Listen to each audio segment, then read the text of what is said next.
عارف اش نقول، باش نكون معك واضح، راه الله يكون في العون. راه ذهنيا اللعابه ما مرتاحينش، ذهنيا ما مرتاحينش، وراه ملي كيكون الراس ديالك ما مرتاحش راه حشمنا الدراري ما كاينش ديك لا فولونتي، داك لو فولوار، ديك الرغبه التحفيزيه ما كايناش، راه باينه في الملعب. راه حنا كندفعوا نمشي معاك بعيد.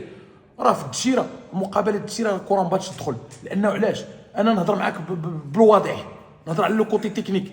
انا ملي كنهز عيني وكنبغي نحمس اللاعبين ديالي كنلقاهم انهم ما عندهمش داك الانرجي باش يمشي لديك لا ديرنيير سيتوياسيون، باش يربح كره ولا باش يحط رجليه ولا باش يجيبها في الشبكه، ما كايناش. ملي كنشوف انا لعاب ديال التيران خرج كره وكيحتفل، تما كتفهم كل شيء. انا اللي عايش في التيران كنشوف.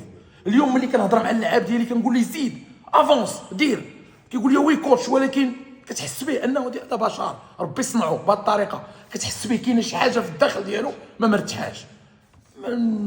نظن انه الرسائل وصلت، وكنظن على انه وجب الالتفاف ووجب لو سوتيان، ومن بعد نشوفوا شنو كاين. لانه كتعرفوا الفرق اللي كتلعب على الصعود راه حنا كنشوفوا فين كيتحدث الفرق، باش نكونوا واضحين. شكرا.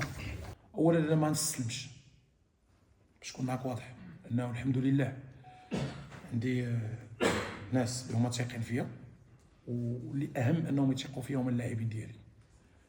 انهم دخلت الفيستير فكل شيء كيقول لي كوتش راك فاهم كل شيء، ولكن راه جهدي لا جهد الله. انا ما نسلمش، ولكن الحاجه اللي كنتسنى هي ان سوتيان. وانا خصنا بواحد الحاجه،